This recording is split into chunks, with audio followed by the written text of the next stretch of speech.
Talk about the Champions League. Let's start with Liverpool. Booed at the weekend after being held by Burnley. That's more like it, Clinton. Yeah, it was a fantastic performance. I think having Mo Salah back gives them a lift. Even though he didn't score today, I thought he had a good game. He was involved in a lot of the play, looked a threat. He'd be disappointed he didn't score. He had a good opportunity where Gakpo played him in, but yeah, they scored a brilliant free kick through Soboslai with the wall jumps, and he's clever. He jumps and plays it under the wall. And I thought it was an all brilliant team performance. There wasn't one player who didn't have a good game.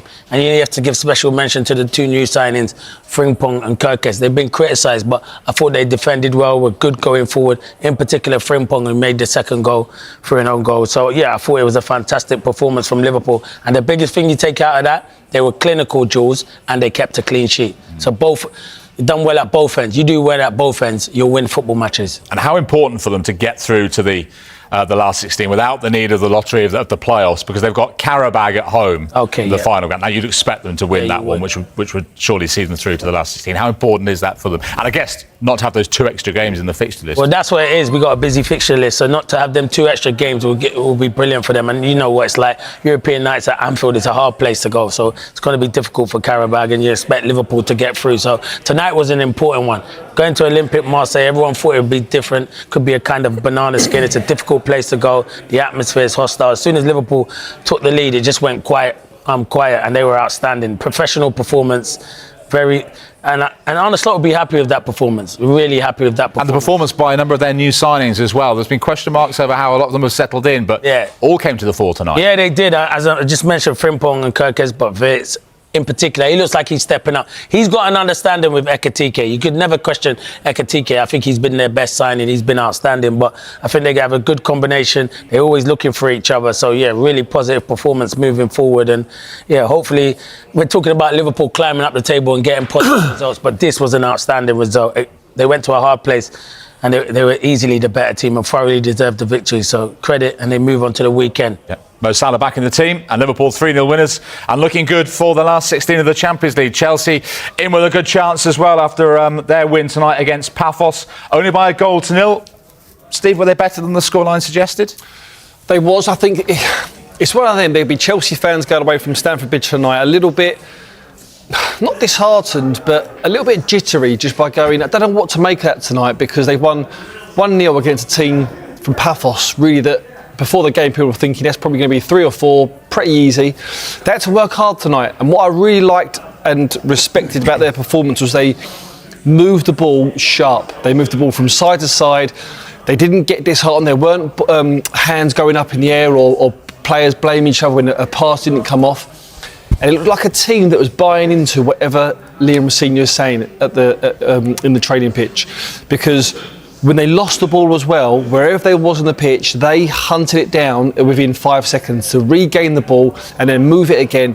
They had to go from side to side, as I said. They interchanged position. Malo Gusto came inside, and then that left Neto's space on the wide for 1v1s. They had chances through the middle. They could have scored a few more goals with a little bit of luck. But overall, in and out of possession, I thought they were superb tonight. And full credit as well to Pafos, because they made them work for it. From the minute 1 to the end, you're thinking they're going to tire. They can't keep up this sort of pressing and tracking and moving and being tight. But they did. Even the subs that come on, they knew the drill. They made Chelsea work so hard. But yeah, it was a hard, grinded result. But one that Liam will be absolutely delighted with. You look at the stats, 21 shots, 7 on target. They need to be more clinical. It seems from those stats they need to be clinical. And by the way, they've got the toughest game in match day 8. They play Napoli, who need to get in the playoff spots. They're on 8 points, playoff spots on 9 points. Out of the English sides, they've got the toughest game. They've struggled against teams that have sat back and really made it hard for them. They have struggled. Considering when they've had Cole Palmer on the pitch and players like Esteval, you're thinking they can unlock, tight defences. That's been their bearing so far this season. So, but anyway, lessons learned. On to another positive result. Yeah, that game in Naples is massive next week. Palace away before that at the weekend. Let's just finish on another positive. Newcastle United, these midweek Champions League nights seem to bring out the best in them, Sue, and good start to a big week for Newcastle. Yeah, they were brilliant, and we know that they're so strong at home, and that could have been a tricky game against the PSV side that are very good away from home, and they did have players missing, but I just think Newcastle's performance was It was excellent throughout. I thought the forward players did really well. You know, we said about Wissa getting back into sort of fitness and getting back to the levels that we know he can. He looked very much like what we saw him at Brentford. His movement was excellent. He obviously got his goal. He assisted with Gordon's goal. But all front three scored, which is a real boost for them. I thought their midfield had that real sort of energy and intensity about them that you associate with a Newcastle performance.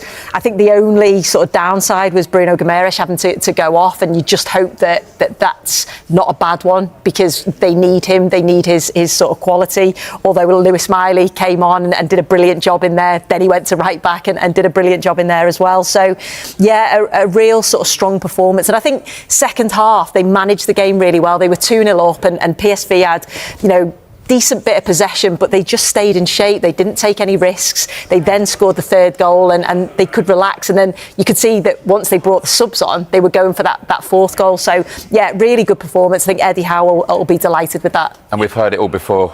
Special night in Paris. Yes. A couple of years ago. I can see that happening again, by the way. Okay. Right, well, we'll find out. Yeah, it's what a run of games for Newcastle. Villa first on Super Sunday, then they go to Paris to face the champions, and then they've got the small matter of Anfield and the Etihad in the second leg of that semi-final. So some huge games coming up for Newcastle United, but that puts them in a good position. After disappointments of that goalless draw with Wolves at the weekend, they come roaring back with a 3-0 win tonight, and they are on track for the last 16. Can they take down the champions next Wednesday? An excellent win. Congratulations. You made what looked like it could have been an uncomfortable night very comfortable on the pitch. How was it to play him? It's always difficult, in my opinion, to play against the Zerbi teams, if you want to say it like that, because they, if you're not front-footed, if you are a little bit late in your press, they can play out pretty easy. And obviously he persists on, how do you call it, persist probably, I think I don't know if that's a word, but on keep on playing and taking that risk. So obviously if you are winning those balls in between the lines, and there's plenty of space to exploit, and I think we did that pretty well. But overall I think the performance was very good. Something to build on. We will recover and go again. You must be pleased with a clean sheet as well, especially without your usual centre-back partner tonight. Yeah. First and foremost, my thoughts are with him.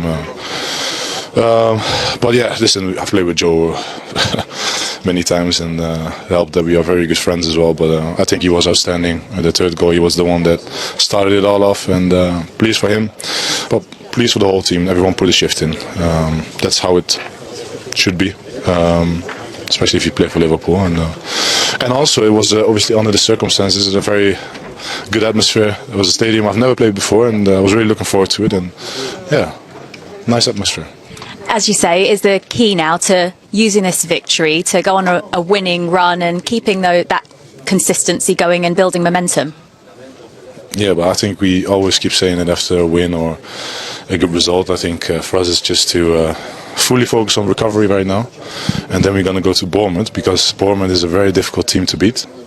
5:30. A team that obviously plays very good football, in my opinion, with a very good manager. So we have to be more than ready. But from right now, it's all focused on recovery, and then we fly back tomorrow, and then we fly already on Friday again to Bournemouth. So on to the next. There were reports that you called a team meeting after the Burnley draw. No, I don't know, the ones that put in the media. I don't know. I think it was obviously asked if there will be a meeting after the last game, and obviously there was gonna be a meeting, but obviously I didn't say there was a meeting by me. So I don't know what this misinformation is coming from, but that's how it sometimes go. We just keep going. I was about to say, it looked like it worked. That's not down to me. Well done tonight. Thank you very much. On a really positive night at what could have been a tricky place to come. What pleased you the most about what you saw?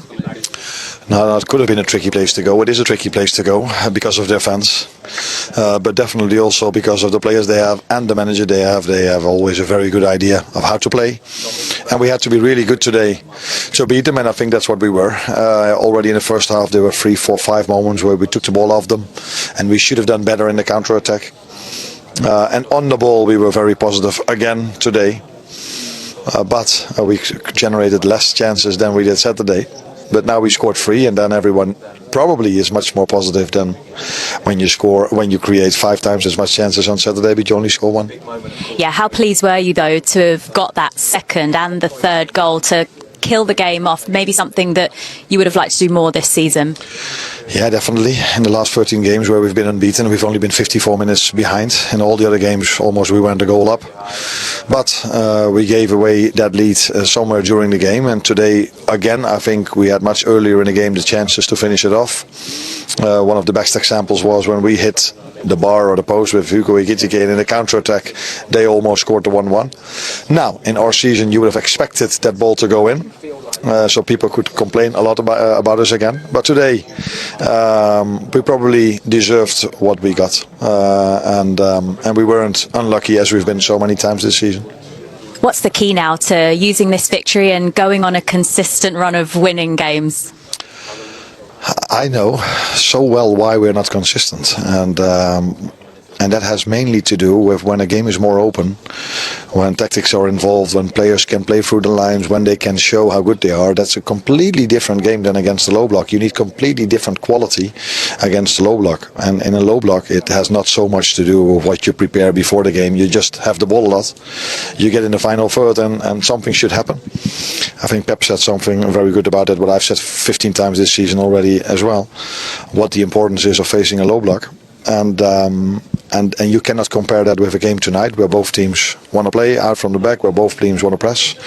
And every game we've played this season when this was the situation, we've played very good games. We've lost at City, we've lost at Chelsea, but many of these games we got results. But our reason why we're inconsistent, if you want to call 13 times unbeaten inconsistent, and then that has all to do with us struggling against low blocks. Well, the win tonight does mean that the Champions League table is looking nice. You're into that top 8. How important is it that you stay there to avoid those extra 2 playoff games? Very important, because people can see, I think, what a squad we have. So we have 3 players out with long-term injuries, and we already were not the squad that had the most players in the start of the season compared to our competitors. So yeah, it's almost crucial for us that we don't have to play these games, because I just said we've been so many times going a goal up, and maybe, I don't know, I don't think that's the biggest reason, but if you every time have to play the same players the same places because of the amount of players we have, then it might be that in a few times players were a bit more tired than they would be if we could rotate them a bit more. But every team has it during a season, that you have to rely on the same players. And that's with us recently as well. A really good win tonight. Congratulations. Thank you. Yeah, I said before the game, we knew Pafos very well organised in the games they've played in this competition. They've always been a big challenge to the opposition. A lot of good things in our game, just the final bit, you know, and we had dominance and control, chances. The goalkeeper makes some really good saves. But what I liked about the team today was the body language. They kept going. The body language didn't change. The energy in the team, the counter pressing, the press was really good. You want to score more goals, but at the end of the day, we're in a position now where we know if we win the next game, we're in the top 8. Do you understand if Chelsea fans have frustrations with the performance out there tonight? Not the result, obviously, but the performance. Yeah, for sure. The standards here are really high. The fans come here to see goals. They want to see shots, and it's my job to improve to improve on that, and the players as well. So for me, it's a fine balance at the moment. I know fans want to come and see goals, but for me, 2 clean sheets in a row when it's been a long time since that's happened is a positive thing. And my job is to keep building us and keep being in games and keep trying to win games. Moises Caicedo got the goal. I know this is a pretty stupid question, but just how important is he to this Chelsea side? It's massive. I said before, for me, defensively, the best defensive midfield player in the world right now. So he's a joy to work with. Not just his in possession, is our possession, the way he blocks passing lines, the things that he makes players around him better. I don't know how many headers he scored in his career, but it was a fantastic header and a really important moment in the game. with a player like him, I asked him actually after the game if he feels like a leader in this squad, even though he is still really young. And he said he doesn't talk much in the dressing room, but he tries to do his talking on the pitch. And my word, does he do that? Yeah, there are different ways to lead. You can be a shouter or a talker. You can lead through your play and through the way that you conduct yourself. He is a top professional. His humility is incredible, and he's going to get better and better. So for me, he's another player who I'm absolutely loving having in my group, and I think he's enjoying it, and hopefully he helps us be successful in the future. Reece James came off at half-time. There'll be a lot of Chelsea fans looking at that, worrying that might have been an injury.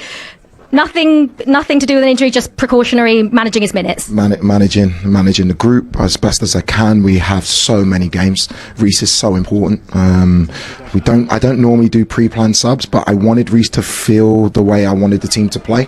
But I also need him because he's so important for us. So we made an attacking change. We brought on Esteval for Reece and played it with an extra attacking player.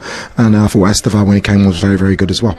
And just finally, into the top 8 currently as it stands, and that's put Chelsea in a much better position, but a huge task away at Napoli next week. That's why you're in football. That's why I'm here. We first have to go to Selhurst Park on Sunday, which is going to be a really difficult physical game. And then I'm focused on that, and then we'll make sure that we try and get the best game plan, the best preparation for Napoli afterwards. Congratulations tonight, Liam. Thank you. Thank you so much. Mikel Arteta's work at Arsenal is being viewed in an even brighter light after the recent coaching shakeups elsewhere. With Chelsea parting ways with Enzo Maresca and Manchester United moving on from Ruben Amorim, the contrast is hard to miss.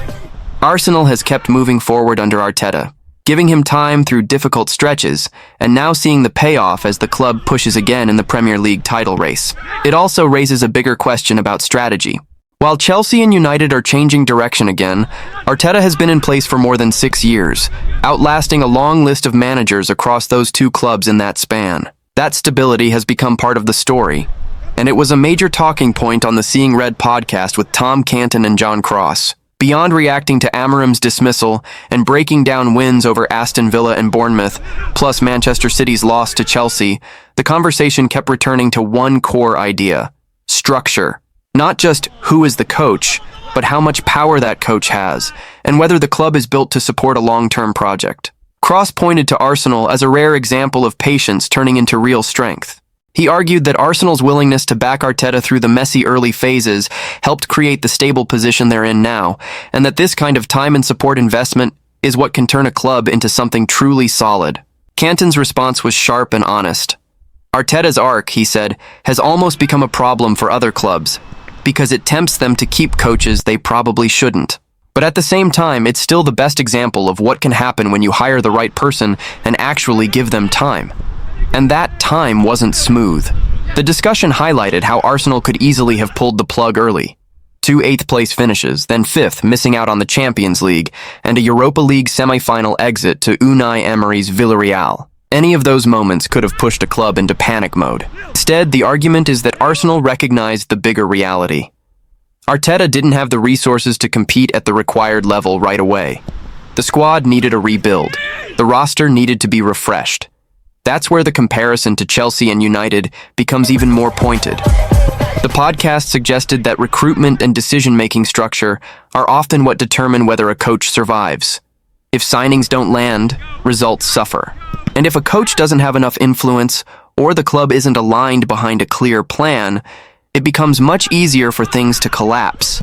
In other words, giving time only works if the coach is empowered to shape the team in a way that matches the vision. Cross also emphasized that Arteta's situation stood out because he pushed to be a true manager, not just a head coach. The idea is simple. Top coaches want a real say in the build, and they want the club to match what they were promised when they took the job. The discussion even pointed to how Arteta survived a low moment, like the home loss to Burnley, because the club stayed behind him. And in that period, with fan pressure affected by the COVID-era environment, Arsenal were able to hold their nerve instead of reacting emotionally. Meanwhile, the big unknowns now shift back to Chelsea and Manchester United. Who replaces Amorim? And how will the next chapter look at Chelsea? The answers may come sooner than people expect. But for Arsenal, the reality stays the same. They're stable, they're moving forward, and they're still in the title chase, while others are starting over again. And that contrast can shape how people judge every manager in the league. Because when two massive clubs hit the reset button again, it forces the same question Cross raised on the show. Is the quick switch actually fixing the problem, or just delaying the real work? The bigger takeaway from the discussion is that time isn't a magic solution by itself. It only becomes valuable when the club's structure supports the plan, and when the coach has the influence to push the squad in the direction he believes it needs to go. That's why the distinction between head coach and manager kept coming up. The podcast point is that if a coach is expected to own the results, he usually wants a meaningful say in the decisions that shape those results. And if he doesn't get that, patience alone won't save him. That's also where Arteta's early struggles get reframed. Those finishes and setbacks could have become a reason to panic. Instead, they became evidence of why alignment matters, because Arsenal chose to treat them as part of a build, not a final verdict. And once the squad was reshaped the way the club believed it needed to be, the results started to reflect that long-term approach. So the repercussions aren't just about Arsenal looking stable, it's about how stability changes your margin for error. When you don't reset every year, you're not constantly starting from zero. You're building on decisions, learning from setbacks, and keeping a clearer identity. For Chelsea and Manchester United, the immediate consequence is obvious. They're changing direction again, which means the next appointment carries even more weight. Because every new coach isn't just judged on results.